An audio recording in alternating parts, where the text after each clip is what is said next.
Um, can you hear me, Kristen? I can hear you. I couldn't hear Daniel though. Could you guys hear him? I can't. Daniel, I was just gonna say, how'd you feel like your first game with the Bulls went and how you kind of fit in? Obviously we didn't get the win, so it didn't feel so good, but I felt great being out there. Personally, obviously it's going to take a little bit of time to adjust and play with each other. But I'm looking forward to it and like positive for the next couple of games. Do you feel like your role was kind of just what you expect to do and what you feel comfortable with doing well? I think at this point right now, it's not about expecting anything or expecting a role. I think for everybody, it's gonna to go first of all to win games, then also to figure out lineups who's playing well with each other. I think coach gonna try out some things that I think I played yesterday. Basically, we had every big with each other out there at one point, so it's also a part of like figuring out how to play with each other. Like when, let's say, me and Vuce out there, I gotta be the roller so he can space the floor. When I'm out there with Laurie, like I'm the roller so he can shoot well. So I think it's all about like figuring out, and it's gonna take some time to adjust for us as a team as well. Thank you. Rob Schaefer. Hey, Daniel. I wanted to ask about your passing. You had 3 assists last night and 2 nice ones in the third quarter, especially. Billy seems to like to use, passing from the big spot a fair amount in his offense. Like how comfortable are you with that aspect of your game, and how much you guys talked about you integrating that in terms of the different front court pairings that you're going to be a part of? I feel pretty comfortable up there. I think me and Vuce, especially and that as passes, like it's easy to use the big sometimes as a pass instead of just running pick and roll. Off the guards, just play like split game, screen for each other, and cut to the basket. It's sometimes harder to guard than any pick and roll. And then I wanted to ask about that block that you had on Kevon Looney, where you kind of flew in from the perimeter. In terms of just the instincts, the just kind of what it takes, what goes into a play like that, kind of what's going through your head. Especially that was, I think, a minute after you checked in. That was one of the first kind of imprints that you made on the game. My mindset is just to be the defensive anchor and try to protect the rim.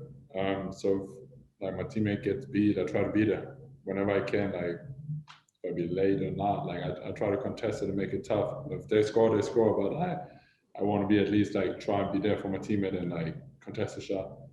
Thank you. Joe, go ahead. Daniel, how you doing? Good, thank you. So when you're talking about defense, what's your mindset as far as an NBA player that plays hard defense? Is it a skill or is it a want or a will to be a good defender?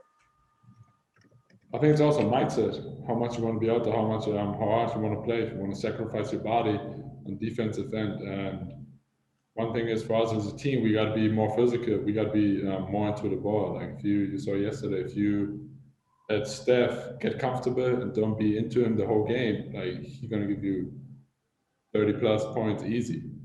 So obviously it's a mindset if you want to be into people's body and like be physical and just like kind of know him too. Like if you're into him from the first second, you know it's not going to be an easy game for him. The thing that Billy's talked about all year and previous coaches have talked about with the core of this group is the lack of physicality, and they've had a lot of shaky defensive moments. How can you come in and kind of help these guys realize something that maybe they haven't realized or that they've struggled with? Or can one player do that? Is that too much to ask of you to be that guy that kind of gets that message across? I think especially as a 5, and like when you and me, that who's like we experience enough, like we can guide those guys and just tell them like we gotta be more physical. Like as a 5, you see the whole court basically the whole time. You back there, you can like talk to everybody, like tell them where to go.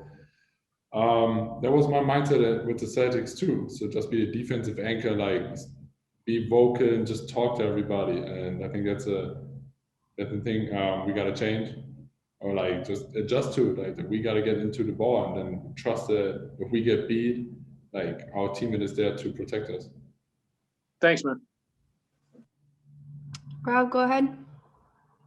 Yeah, just wanted to ask about Zach. He talked about you pretty highly last night. What has it been like to kind of get to know him over the last couple practices, shoot arounds, playing with him yesterday? Just kind of what's that beginning process been like for the two of you? He's a great guy. I mean, since the trade, he was the first one reaching out to me like a short period of time right after it happened. He texted me right away that he's happy I'm here and he believes we can make a playoff push. And I've been talking to him a lot because I think I can get his game going way easier at sometimes. Like he gets so much attention when he gives up the ball, people want to deny him, so he can't touch the ball again. So especially when he comes on transition, like setting high ball screens for him so he can use the court, like the open court, like in transition to use his speed, to use his ability to finish above the rim or just shoot his three. I think I can help him there a lot too, so he can get easier shots than like just not forcing, but taking like contested ones. He's been making those, like he's incredible shot making ability, but I think I can make his game even easier for him just to get him like way open on threes. All right, looks like we have one more from Darnell. Hello, Daniel. You know, a lot has been made about how you guys need to expedite this process of acclimating to each other. In what ways are you all doing that in the practices that you do have in the shoot-arounds? I know you got here late, but what ways are you seeing that right now? Obviously in practice, we use every time we have together as a team. We try to run the right plays, like so every new guy knows the plays we're running. And it's a different game, I think, than before with Vuj in there. He's like a post threat. Like if he's in the post, we got to throw him the ball. Like he's a great scorer down there and a passer, an amazing passer as well. So we all got to learn how to play off each other.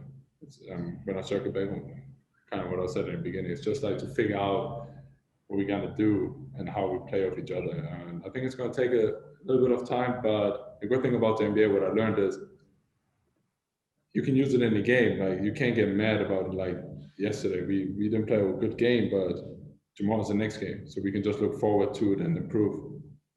But are there things that you can do in practices and even talking to the guys and shoot-arounds and even at breakfast meetings, whatever, to help expedite that process?